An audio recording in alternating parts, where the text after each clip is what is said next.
रहमान रहीम। Previous lecture में हमने 4.2 exercise complete की थी। अभी हम नेक्स्ट एक्सरसाइज पे जाएंगे 4.3, लेकिन उससे पहले उसके रेलेवेंट टॉपिक्स डिस्कस करेंगे। तो हमने वहाँ टॉपिक डिस्कस करना है, उसमें इक्वेशंस ऑफ स्ट्रेट लाइन, लेकिन उससे पहले हमें उससे रेलेवेंट कुछ और चीज़ें डिस्कस करनी होगी। तो नंबर 1 स्लोप की बात करेंगे हम, कि स्लोप ऑफ अ लाइन, कि किसी भी लाइन का स्लोप जो है वो क्या होता है। इसको हम ग्रेडियंट भी कहते हैं ऑफ अ लाइन, स्लोप और ग्रेडियंट ऑफ अ लाइन, एक लाइन का स्लोप या ग्रेडियंट। तो इसके मतलब हम बात करेंगे। तो अगर सपोज दैट कि ये हमारे पास एक लाइन है, तो ये डेफिनेटली ये उसकी हाइट है और ये इसका डिस्टेंस है जो उसने मेजर किया, मूव किया। तो देन हम यानी सपोज कर लेते हैं कि ये कोई फॉलिंग स्लोप है, प्लेन है हमारे बच्चों की, बच्चे जहाँ स्लोपिंग करते हैं, तो ये वो एंगल, ये स्लोप है, ये यहाँ मूव करेंगे, यहाँ से बच्चा यहाँ पे मूव करके जाएगा और यहाँ स्लाइडिंग करेगा, स्लाइडिंग प्लेन है, ये एंगल यहाँ पे थीटा बना रही है। तो डेफिनेटली जो बच्चा हाइट करेगा वो ये वाली हाइट होगी, राइज यानी उसका ये होगा, और ये उसका डिस्टेंस होगा जो उसने ट्रेवल करना है, जो उसने फॉल करना है, हमारे पास मूव करना है, रन जिसको हम कह सकते हैं, यानी ये फॉल है, ये रन है। तो इन दोनों के दरमियान जो tan है, tan theta, that will B h बटा d, दैट इज, जिसको हम एक्स वाई एक्सिस में बात करें, एक्स वाई प्लेन में, तो ये हमारा एक्स एक्सिस होगा, ये हमारा वाई एक्सिस होगा। ये हम बात कर लेते हैं, अगर ये एक्स एक्सिस है और ये वाई एक्सिस है, तो ये it will be Y over X. तो ये इसको हम डेफिनेटली, ये इसी को हम स्लोप का नाम देते हैं। तो यानी स्लोप हमारे पास, जिसको हम m का नाम देंगे, that will be tan of theta, that is equal to y over x। यानी इस लिहाज से अगर हम स्लोप देखें तो इन दोनों की रेशो होगी जो कि m कहलाएगा, और हम जानते हैं राइट एंगल ट्राइंगल में altitude over base is tan theta, तो इसलिए slope is equal to tan theta y over x, ordinate over abscissa. ये हमारे पास स्लोप का फार्मूला होगा। तो ये फार्मूला थीटा की तमाम वैल्यूज के लिए करेक्ट है, राइट है, इसको इस्तेमाल हम करते हैं। थीटा लेस देन 90 हो, फिर भी ग्रेटर देन 90 हो तो भी, क्योंकि अगर हम ग्रेटर देन 90 लेते हैं, थीटा हमारे पास ले लेते हैं अगर वैल्यू इसकी, तो उस सूरत में भी यही फार्मूला वैलिड रहता है हमारे पास।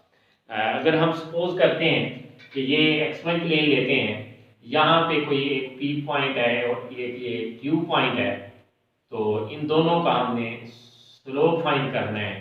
तो देन हमारे पास tan थीटा विल बी, ये हम देख सकते हैं कि अगर हम इस लाइन को एक्सटेंड करते हैं तो यहाँ थीटा आता है। तो इसी तरह अगर हम डॉटेड लाइन और यहाँ ड्रॉप करते हैं ये लाइन, तो ये भी थीटा ही एंगल होगा, यहाँ थीटा होगा तो उधर भी एंगल थीटा होगा। tan theta will be this height over this run. तो ये Q1 पॉइंट है, इसके कोऑर्डिनेट क्यूब सॉरी पॉइंट है, इसके कोऑर्डिनेट x2 और y2 होंगे, और P के x1 y1, इट मीन ये हाइट y1 होगी, ये टोटल y2 होगी, और ये जो डिस्टेंस है ये will be y2 minus y1। इसी तरह ये x2 होगा, ये x1 होगा।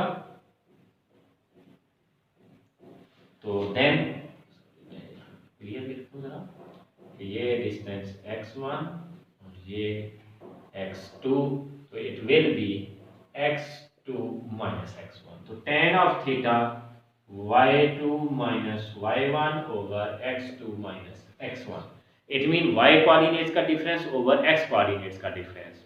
अब अगर हमारे पास ये एंगल है लेस देन 90, अगर एंगल ग्रेटर देन 90 होगा, यानी अगर यही यहाँ पे ये जो थीटा या अल्फा जो एंगल हम ले रहे हैं, that is less than 90 but greater than 0, यानी पॉजिटिव एंगल है हमारे पास।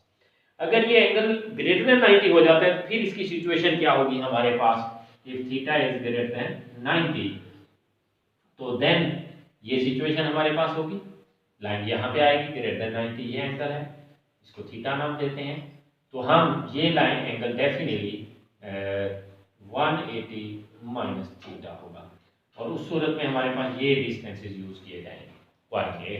तो डेफिनेटली tan ऑफ ये एंगल होगा 180 माइनस थीटा, और इधर आ जाएगी हमारे पास वैल्यू, ये y की वैल्यू सेम रहेंगी y2 माइनस y1 ओवर ये अब हाइट वही y2 माइनस y1 वाली सिचुएशन रहेगी हमारे पास। ये सॉरी यहाँ P पॉइंट लेते हैं और यहाँ पे ये Q पॉइंट लेते हैं।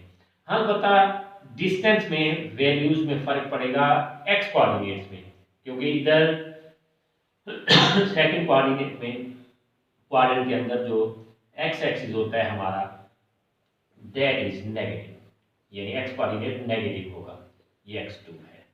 और इसी तरह ये y1 होगी ये हाइट, और ये टोटल हाइट y2 होगी, तो then it will be y2 minus y1। तो इस फार्मूले के मुताबिक tan theta is equal to ये, अगर हम लेते हैं tan 180 माइनस थीटा, अगर ये 180 माइनस थीटा ये एंगल, तो ये एंगल 180 माइनस थीटा ही होगा, राइट एंगल ट्रायंगल, क्योंकि यूं बढ़ रही इस तरफ इसलिए एंगल हम यूज करेंगे। तो ये अगर y2 minus y1 over this is x2 total, ये डिस्टेंस, तो ये नेगेटिव है, तो ये आएगा माइनस x2 प्लस, ये चूंकि नेगेटिव है माइनस करेंगे तो ये प्लस आ जाएगा, tan 180 minus theta equal to minus tan of theta. तो देन ये y2 minus y1 over minus, अगर कॉमन ले लें तो x2 माइनस x1, ये माइनस कैंसिल, और फार्मूला हमारे पास अगेन वही रह जाता है। तो इसलिए लेस देन 90 और ग्रेटर देन 90 दोनों सूरतों में फार्मूला हमारे पास स्लोप का सेम रहता है, इसी को हम यूज करेंगे, यानी y2 minus y1 over x2 minus x1। तो देन हमारे पास ये, यानी कोई कभी भी कोई से दो पॉइंट्स दिए हुए लाइन पे, क्योंकि डेफिनेटली जब हम लाइन का ग्राफ ड्रा करेंगे तो हमें उसके लिए दो पॉइंट्स दिए होंगे, जैसे यहाँ पे हमने पढ़ा था ये P1 और ये P2। तो क्या करेंगे, उन दोनों के y कोऑर्डिनेट्स का डिफरेंस ओवर x कोऑर्डिनेट्स का डिफरेंस, तो ये हमारे पास क्या होगा, स्लोप ऑफ द लाइन। तो इसमें एंगल की कोई रिस्ट्रिक्शन नहीं है, लेस देन 90 और ग्रेटर देन 90। अब बात आ जाती है कि अगर दो लाइंस पैरेलल हैं, if two lines are parallel, ये नोटेशन है पैरेलल की, तो देन स्लोप्स अगर m1 m2 है तो वो क्या होंगे, इक्वल होंगे दोनों लाइंस के।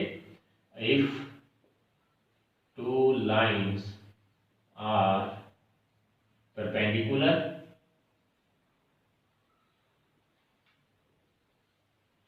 तो देन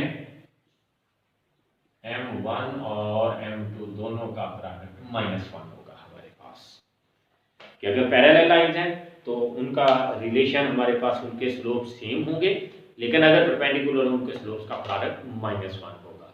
और इसीलिए या फिर इसको यूं भी लिख सकते हैं कि slope of one will be equal to -1 over slope of other, m1 equal to -1 over m2 और m2 equal to -1 over m1। ये रिलेशन हम यूज करेंगे कि अगर कहीं लाइंस पैरेलल होती हैं तो स्लोप सेम रखेंगे, अगर परपेंडिकुलर होते हैं तो उनके स्लोप्स का प्रोडक्ट -1 रखा जाएगा। उसके बाद नेक्स्ट इक्वेशन ऑफ लाइन है, हमारे पास मुख्तलिफ टाइप्स हैं, तो उनको हम डिस्कस कर लेते हैं, तो उसके बाद आगे हम चलेंगे नेक्स्ट। तो इक्वेशन ऑफ लाइन, उनकी डेरिवेशन हमारे नहीं है स्मार्ट सिलेबस में, डिस्कस करेंगे हम इक्वेशन ऑफ स्ट्रेट लाइन। तो first type that is slope intercept form, that is slope intercept form. तो that is y equal to mx plus c, y m slope and c is the y intercept, या इसको linear law का नाम भी दिया जाता है, that is also known as linear law, linear law भी कहा जाता है। सेकेंड इक्वेशन जो है पॉइंट स्लोप फॉर्म है, सेकेंड हमारे पास फार्मूला पॉइंट स्लोप फॉर्म। तो पॉइंट स्लोप फॉर्म में कि हमें पॉइंट गिवन होगा एक और एक स्लोप गिवन होगा। पॉइंट सपोज दैट कि x1 y1 होगा और स्लोप m है, तो देन उसका फार्मूला है y minus y1 equal to m into x minus x1, यानी y माइनस पॉइंट का y coordinate equal to slope into x minus slope का x पॉइंट का x कोऑर्डिनेट। तो ये फॉर्म है slope intercept form, slope point form.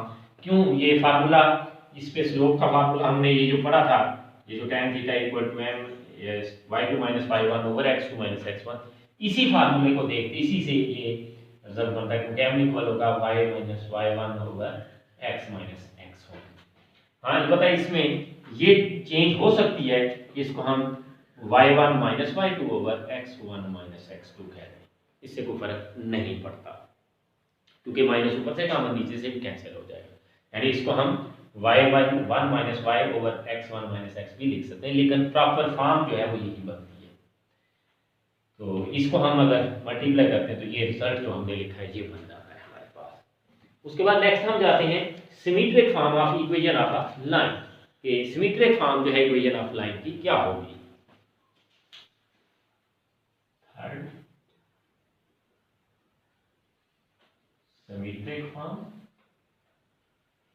symmetric form will be x minus x1 over cos alpha, y minus y1 over sin alpha, and that we can say that is equal to sum k constant, ये इनकी ratio को r कह देते हैं हम, alpha ratio तो हम कह देते हैं फर्स्ट किया, तो this is called symmetric form, ये इसको हम सिमेट्रिक फॉर्म कहते हैं इक्वेशन ऑफ लाइन की।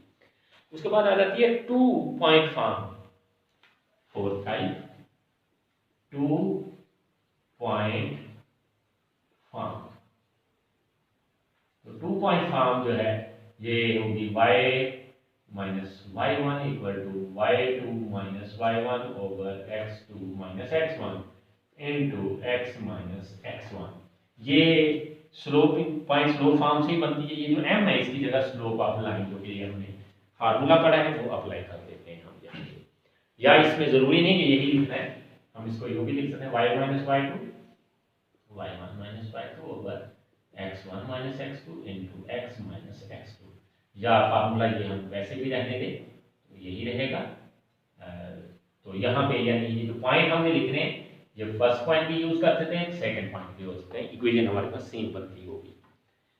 तो ये 2 पॉइंट फॉर्म है इक्वेशन ऑफ लाइन की। Intercept form,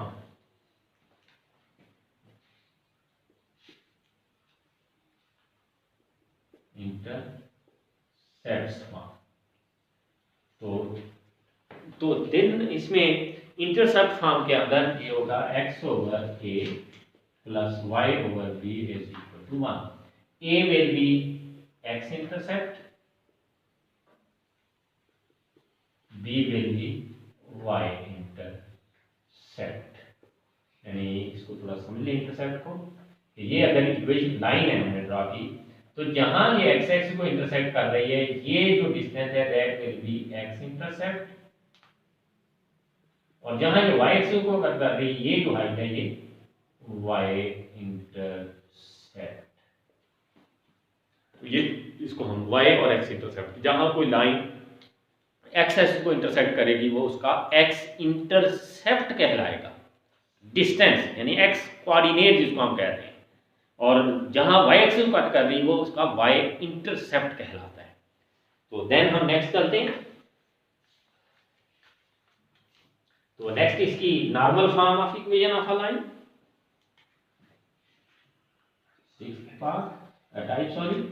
normal form, that will be x cos alpha y plus y sin alpha is equal to p। तो ये जो अल्फा है यहाँ पे एंगल, ये angle of line with x axis. फर्ज कर लें कि अगर ये वो लाइन है तो x एक्सिस के साथ इसका जो एंगल बन रहा है दैट विल बी अल्फा, ये हमारे पास अल्फा होगा उसका,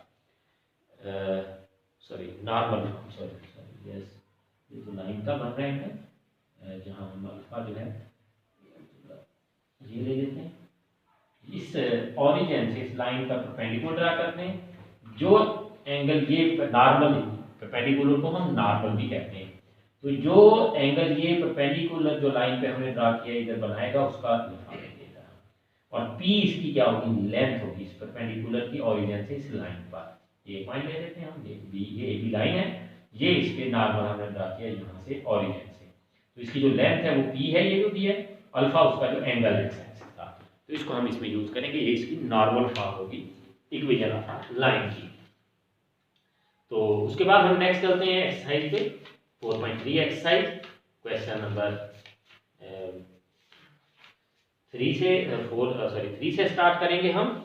कि अभी हमने जो डिस्कस की चीज कि पैरेलल लाइन और परपेंडिकुलर लाइन सेम अगर लाइन है तो दैट विल बी पैरेलल, वो दोनों पैरेलल यानी सेम अगर लाइन ले लेते हैं हम, एक ही लाइन को कहेंगे उसको पैरेलल, क्योंकि डेफिनेटली इस लाइन का यहाँ से लेकर इस पॉइंट तक, यानी अगर 3 पॉइंट्स आ जाते हैं हमारे पास, ये 2 पॉइंट्स और एक थर्ड पॉइंट ये है, तो ए बी और ये सी, ए बी का स्लोप, बी सी का स्लोप या ए सी, तीनों का जो तीनों पॉइंट्स के दरमियान जो स्लोप्स हम लेंगे दे विल बी सेम, तो वो दोनों क्या, तीनों क्या स्लोप्स क्या होने चाहिए, सेम आने चाहिए हमारे पास। तो देन ये पॉइंट जो है एक ही लाइन पे लाई करेंगे। तो अब हम देखते हैं कि अगर तीनों पॉइंट्स का स्लोप सेम होता है तो देन हम कहेंगे कि ये तीनों पॉइंट्स एक ही लाइन पे लाई करते हैं।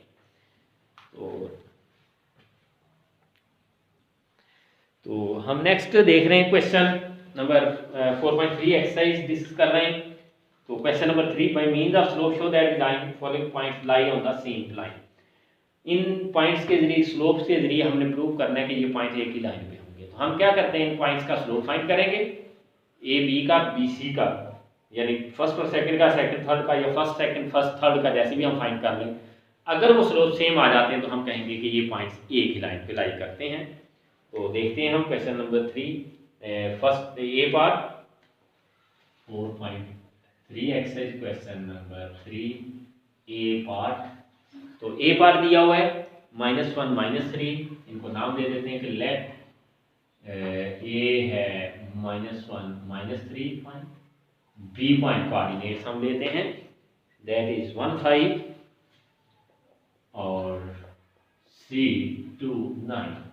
तो हम फाइंड करेंगे स्लोप ऑफ ए बी का स्लोप, तो y2 minus y1 over x2 minus x1, 5 plus 3 8 1 plus 1 2 that is 4 m1 m2 slope of BC।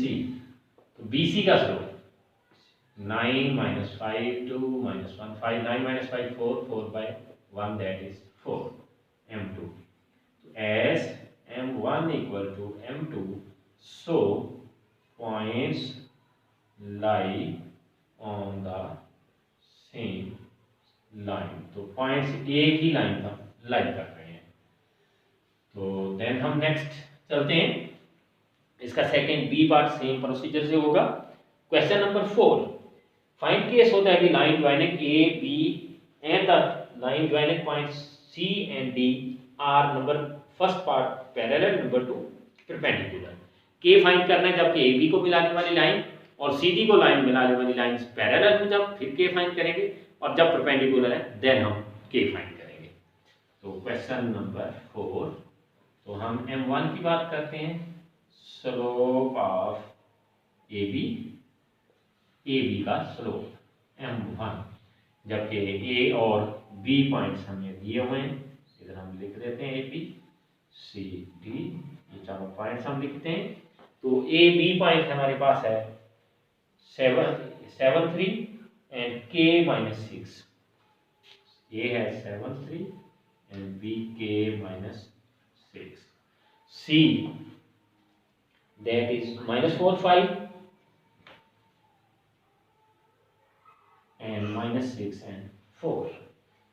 तो ये हमारे पास पॉइंट्स दिए हुए हैं, तो इनके हम स्लोप पहले ए बी का निकालेंगे, A B two point -6 y2 -6 minus y1 over x2 minus x1, तो ये आ जाएगा -9 over k -7। m2 slope of C और डी का स्लोप 4 -5 over -6 - into -4 -1 over -6 + 4 -1/-2, that is 1/2. And then तो नंबर 1 फर्स्ट में उसने कहा था कि lines parallel, when lines are parallel then m1 equal to m2, and m1 is -9/k - 7, m2 is 1/2, cross multiplication -18 equal to k - 7, so k equal to -18 plus 7, k equal to -11. And number 2, when lines are perpendicular, जब lines perpendicular हैं तो उनके slopes का product -1 है, that is -9/k - 7, और m2 है 1/2, that is -1. Simplification हम करते हैं, ये माइनस और ये माइनस कैंसिल हो जाते हैं, तो 9 = 2 × k - 7, तो 9 = 2k - 14, 2k = 9 + 14, that is 23, and k = 23/2, that is the value of k when lines are perpendicular. And then next question number 9, C part. Find an equation of the line vertical line through -5, 3 vertical line. तो देखते हैं हम question number 6 देखेंगे पहले हम। तो उसने कहा है कि फाइंड द 3 पॉइंट्स, 7 a है 7 - 1, b - 2 2, a 7 - 1, b -2 2, c is 1 4. Find the consecutive vertices of a parallelogram. Find the fourth vertex. ये पैरेललोग्राम के consecutive vertices हैं, हम जानते हैं कि ये पैरेललोग्राम होगी हमारे पास। तो 10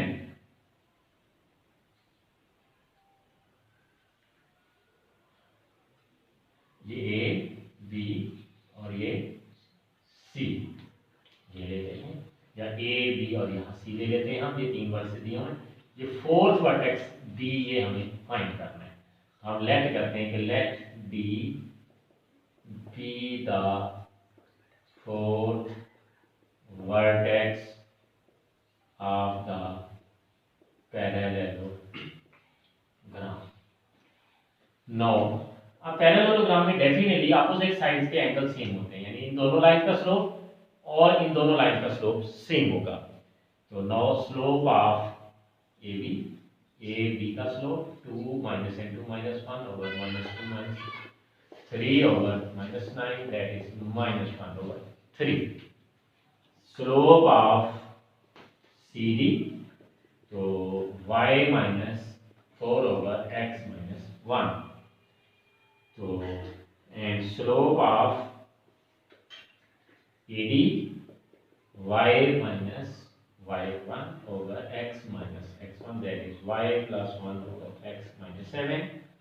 Slope of BC, that is C का y coordinate 4 minus 2 over x by 1 minus into minus 2, that is 2 over 3.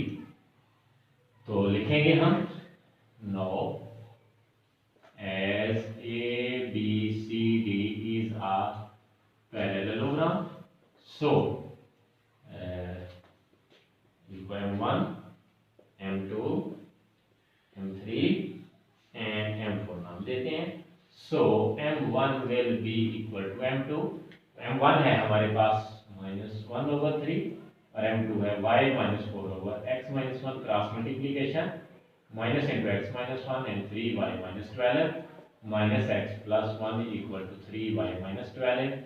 x को उधर लेंगे, 12 को इधर, तो x plus 3y equal to 1 plus 12 and x plus 3y equal to 13, that is first equation.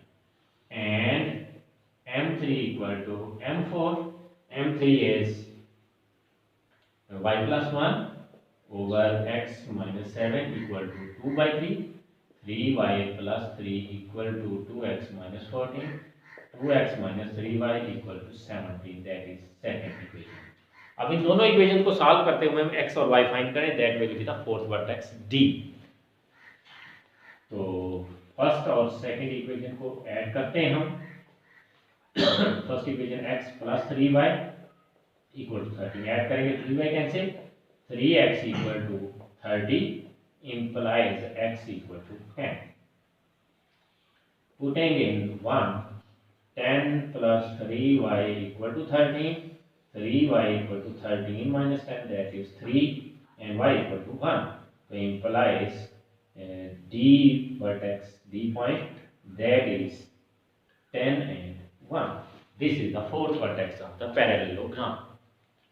And then next lecture में हम next question discuss करते हैं।